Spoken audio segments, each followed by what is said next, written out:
नमस्कार, स्वागत है आप सभी का। मैं हूं आपके साथ कुमार कुणाल धीरज। उत्तर प्रदेश के लखनऊ में ब्रह्मोस मिसाइल के उत्पादन के लिए और उससे जुड़े तमाम निर्माण कार्य के लिए ब्रह्मोस एयरस्पेस इंटीग्रेशन और टेस्टिंग फैसिलिटी का उद्घाटन रक्षा मंत्री राजनाथ सिंह ने किया। इस दौरान रक्षा मंत्री राजनाथ सिंह ने वर्चुअली इस फैसिलिटी का उद्घाटन किया। वहीं सीएम योगी आदित्यनाथ इस दौरान लखनऊ में मौजूद थे। सीएम योगी आदित्यनाथ ने ऑपरेशन सिंदूर के लिए सभी जवानों को, पीएम नरेंद्र मोदी को और रक्षा मंत्री को बधाई दी है। सीएम योगी ने कहा, हमने ब्रह्मोस मिसाइल के लिए 200 एकड़ ज़मीन दी है। अब यहाँ ब्रह्मोस मिसाइल बनना शुरू होगा। ब्रह्मोस की ताकत आपने ऑपरेशन सिंदूर में देखी होगी। अगर नहीं देखा तो पाकिस्तान वालों से पूछ लो, ब्रह्मोस मिसाइल की ताकत क्या है।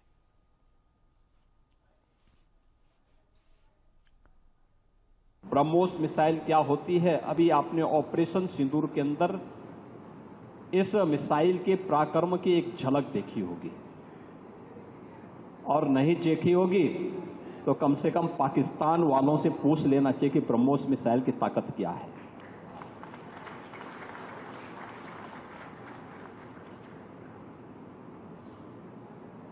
आतंकवाद के प्रति प्रधानमंत्री जी ने घोषणा की है कि कोई भी आतंकी घटना अब युद्ध जैसा होगा।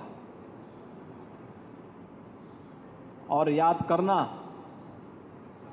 आतंकवाद को जब तक हम पूरी तरह कुचलेंगे नहीं, तब तक समस्या का समाधान होगा भी नहीं।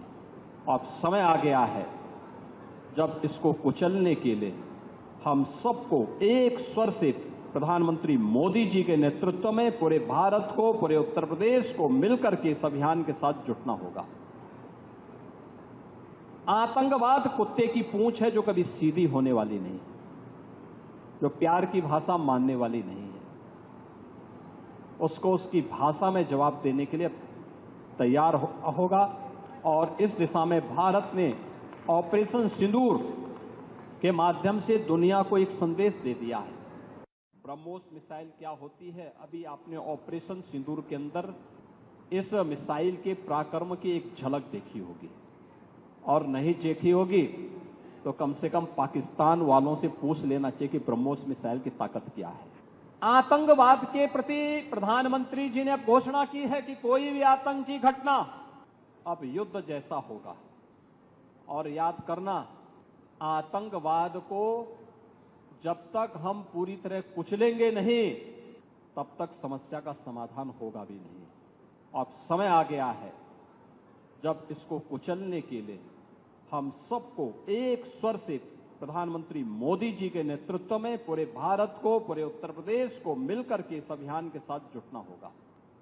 आतंकवाद कुत्ते की पूंछ है जो कभी सीधी होने वाली नहीं, जो प्यार की भाषा मानने वाली नहीं है। उसको उसकी भाषा में जवाब देने के लिए तैयार होगा। नेपाल के पाल्पा जिले के रिडी में कालीगंटी के त्रिवेणी संगम पर 2 दिवसीय शालिग्राम महोत्सव का भव्य आयोजन किया गया, जिसमें भारत और नेपाल से आए सैकड़ों श्रद्धालुओं ने कालीगंटी की तलहटी में पाए जाने वाले शालिग्राम का पूजा अर्चना कर सनातन धर्म में इसके महत्व और प्रचार किए जाने और इस क्षेत्र को धार्मिक पर्यटन के रूप में विकसित किए जाने पर संगोष्ठी के माध्यम से चर्चा की। इसमें विभिन्न सनातन धर्म के विद्वानों ने शालिग्राम के महत्व पर जोर दिया। 2 दिवसीय महोत्सव के दौरान शालिग्राम का पूजा अर्चना और कालीगंडकी नदी के त्रिवेणी संगम पर आरती का आयोजन किया गया। नेपाल के लुम्बिनी प्रदेश सरकार और स्थानीय निकायों के संयुक्त आयोजन में यह किया गया। इस महोत्सव में भारत और नेपाल से आए विभिन्न विद्वानों ने बताया कि धार्मिक रूप से शालिग्राम का सनातन धर्म में कितना महत्व है। इस पर उन्होंने अपनी अपनी राय और प्रतिक्रिया व्यक्त की।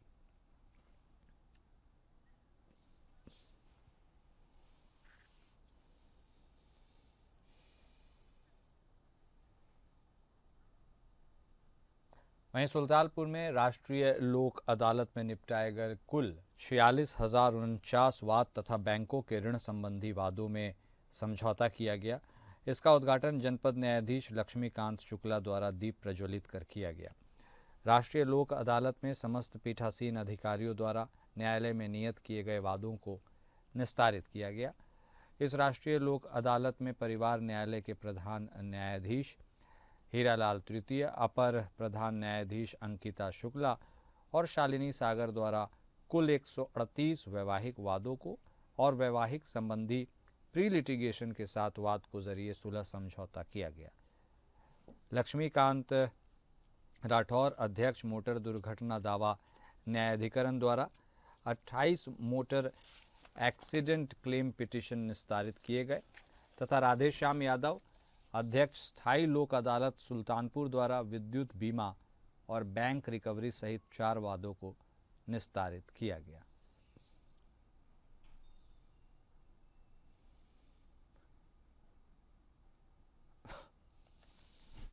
राष्ट्रीय लोक अदालत में परिवार न्यायालय में लगभग कुल 136 मुकदमे डिसाइड हुए हैं, जिसमें से 48 मुकदमे मेरे न्यायालय में हुआ है और फर्स्ट की कोर्ट से 45 हुआ है, अंकिता शुक्ला की कोर्ट से, और शालिनी सागर के कोर्ट से हुआ है 43 केस डिसाइड, जिसमें से मैक्सिमम केस आज साथ जाने के लिए पक्षकारों में सहमत हुई है और कुछ ही केस ऐसे थे जिसमें साथ जाने के लिए असंभव था।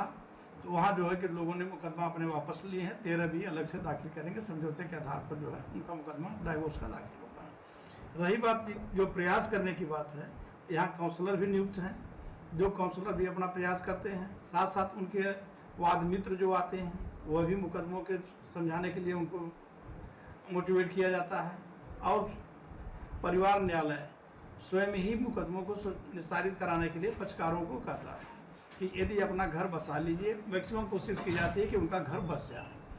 यदि अपरिहार्य परिस्थिति में यदि घर बसने लायक नहीं है तो मोटिवेट होते हैं कि 13B के तहत डाइवोर्स करके बेमतलब की जो लिटिगेशन है, इतना लंबी जो है मुकदमेबाजी जो चल रही है, उससे बचा जा सके। इसके आधार पर मुकदमे डिसाइड हो गए।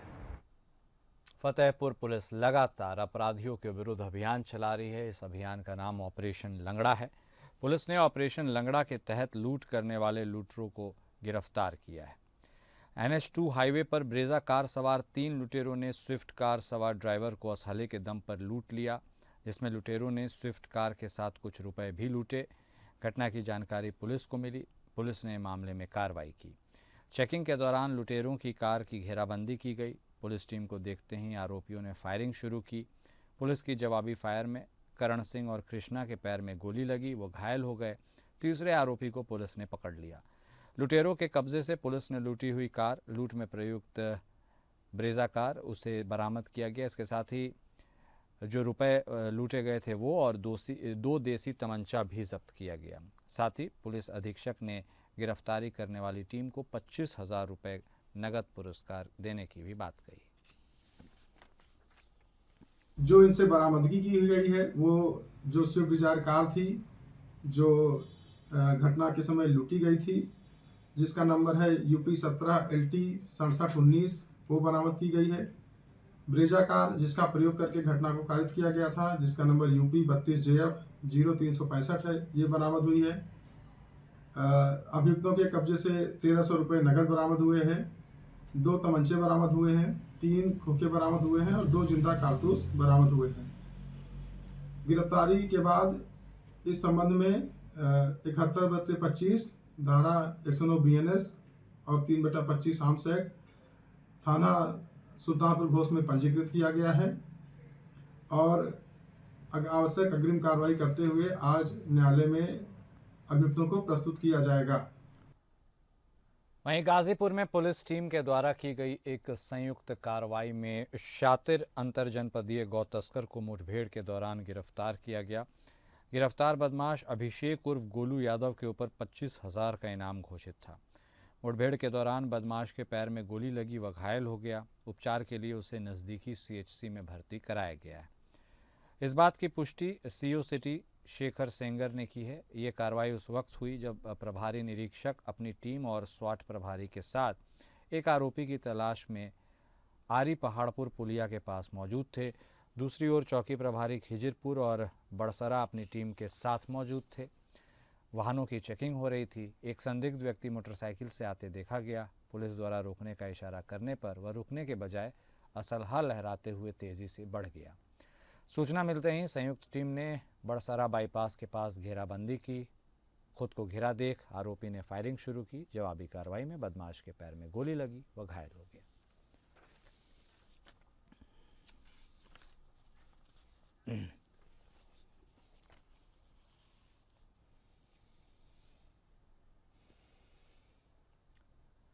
वहीं सिद्धार्थनगर के कूरा नदी में डूबने से 2 युवकों की जान चली गई। इन दोनों युवकों के शव को बरामद किया गया है।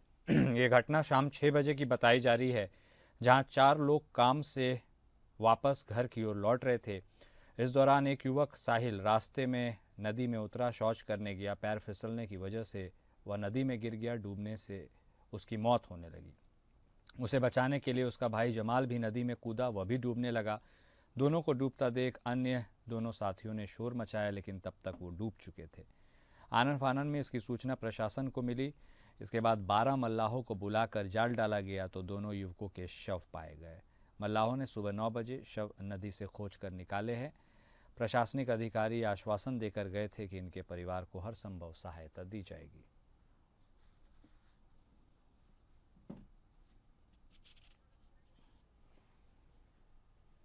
पीलीभीत में तेज रफ्तार का कहर देखने को मिला है, जहां एक अज्ञात वाहन ने एक बाइक सवार को जोरदार टक्कर मार दी। हादसे में बाइक सवार विवेक की मौके पर ही मौत हो गई। वहीं मुकेश गंभीर रूप से घायल हो गया। दोनों युवक गाजीपुर कुंडा के रहने वाले बताए जा रहे हैं। चचेरे भाई हैं। सूचना मिलने पर पुलिस ने भी मौके पर पहुंचकर इनके शव को कब्जे में लिया। घायल युवक को सामुदायिक स्वास्थ्य केंद्र बरखेड़ा में भर्ती कराया गया है। घायल युवक की हालत गंभीर होने पर डॉक्टर्स ने उन्हें जिला अस्पताल रेफर कर दिया। सड़क हादसे की घटना पीलीभीत के थाना बरखेड़ा क्षेत्र के गांव पुन्नापुरम की शराब भट्टी के सामने हुआ।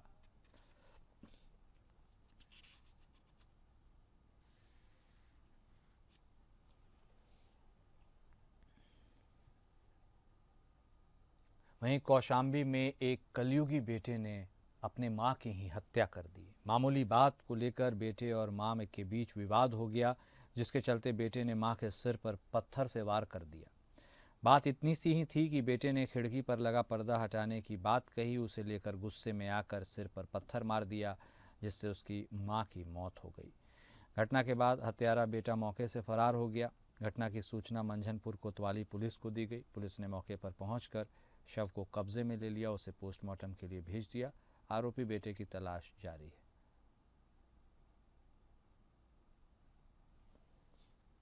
झगड़ा किया कल शाम को 6-7 बजे। करने के बाद वो खिड़की थी, खिड़की में पर्दा लगा था। पर्दा के बारे में वो चुरा कर लुका दिया। लुकाने के बाद फिर क्या हुआ, मेरी माँ ने पूछा कौन लिया हो तो दे दो, गाली गलौज हुआ, तब भी नहीं बताया। मेरे भाई का नाम मोहम्मद जाहिद है, उसी ने पर्दा निकाल कर लुका दिया था। उसके बाद फिर मेरी माँ ने पूछा आज दोपहर 12 बजे वही मेरा भाई मोहम्मद जाहिद उसी पर्दे को लाकर बोला ले भैया पकड़ अपना पर्दा। और उसके बाद मेरी माँ ने फिर गाली गलौज दी। उसी के चलते मेरे भाई ने मेरी माँ को मारा, ईंट के पत्थर से बड़ा सा सिर पे मारा, सिर फट गया जो है।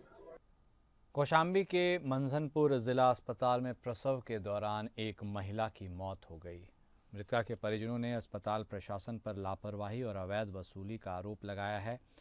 अरुण कुमार की पत्नी पूनम को प्रसव पीड़ा होने पर जिला अस्पताल में लाया गया था।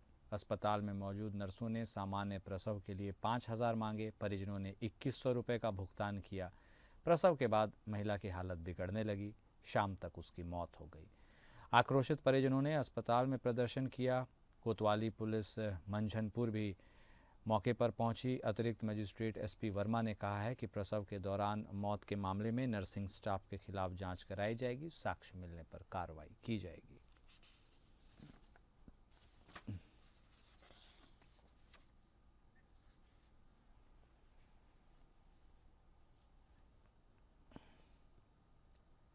वहीं बिजनौर के गांव नांगल जाट में बीती रात लगभग 2 बजे शिव टेंट हाउस में आग लगने से टेंट में रखा लाखों का सामान जलकर राख हो गया। आरोप है कि आग किसी अज्ञात व्यक्ति ने लगाई थी। मौके पर पहुंची फायर ब्रिगेड की टीम ने बड़ी मुश्किल से आग पर काबू पाया। शिव टेंट के स्वामी ने पुलिस को तहरीर देकर न्याय की गुहार लगाई है। जनपद बिजनौर के थाना हल्दौर के गांव नांगल जाट में शिव टेंट हाउस में बीती रात लगभग 2 बजे आग लग गई। टेंट के पास वाले घर वालों ने जब आग की तपिश महसूस की, बाहर आकर देखा, तब तक लपटों ने पूरे घर को घेर रखा था। शिव टेंट हाउस में रखे सारे सामान जलकर खाक हो गए। आग इतनी भयानक थी कि लोगों को देखकर ही उससे दहशत हो गई। आग का भयंकर रूप देख मौके पर ग्रामीणों की भीड़ भी जमा हो गई थी। फायर ब्रिगेड की टीम पहुंची, मुश्किल से आग पर काबू पाया गया। तब तक सब कुछ राख हो गया था।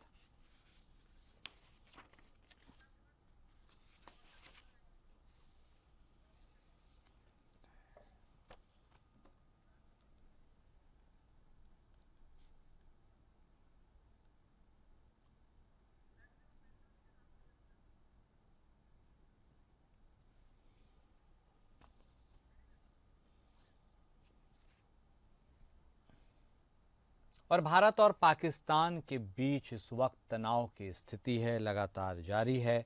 ऐसे में कहीं पूर्व सैनिकों ने सीमा पर जाकर युद्ध में शामिल होने की इच्छा जताई थी, वहीं कुछ इसी तरह रामपुर में तैनात रहे पुलिस हेड कांस्टेबल चमन सिंह ने भी ऐसी ही इच्छा जाहिर की थी। इससे जुड़ा उनका वीडियो सोशल मीडिया पर वायरल हुआ था। फिलहाल उन्हें यह मांग भारी पड़ गई है और चमन सिंह का तत्काल प्रभाव से तबादला खीरी जनपद के लिए कर दिया गया है। सोशल मीडिया में तबादले को लेकर तरह तरह की चर्चाएं शुरू हुई हैं। अब इस पूरे प्रकरण में रामपुर के एसपी विद्यासागर मिश्रा की ओर से सफाई दी गई है।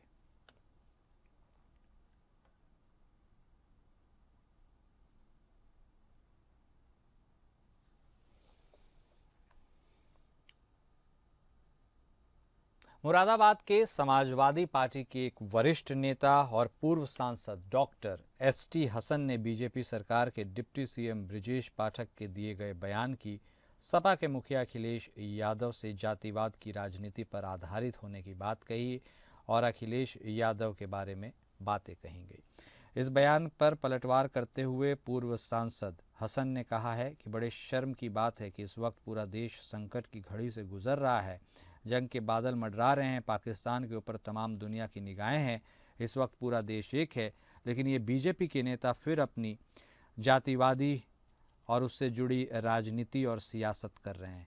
हिंदुस्तान के हिंदुओं को जातियों में बांट रहे हैं। इन्हें पाकिस्तान से कुछ लेना देना नहीं है, इन्हें हिंदुस्तान से भी कुछ लेना देना नहीं है। सिर्फ और सिर्फ बीजेपी के नेता राजनीतिक रोटियां सेक रहे हैं। पाकिस्तान के ऊपर तमाम दुनिया की निगाहें हैं। इस वक्त पूरा देश एक है, लेकिन ये फिर जातिवादी अपनी सियासत कर रहे हैं। ये फिर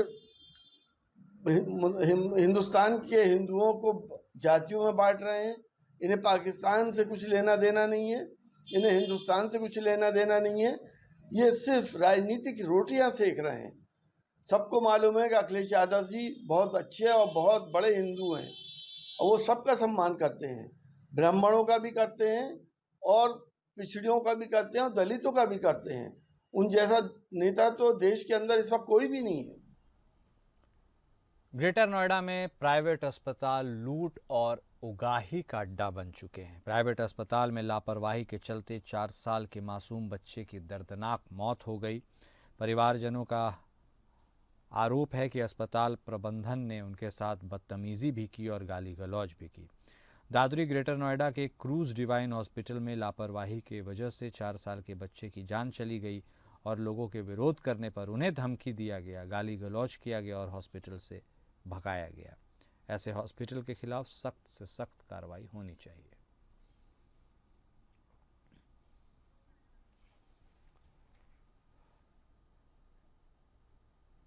और फिलहाल इस बुलेटिन में भी बस इतना ही।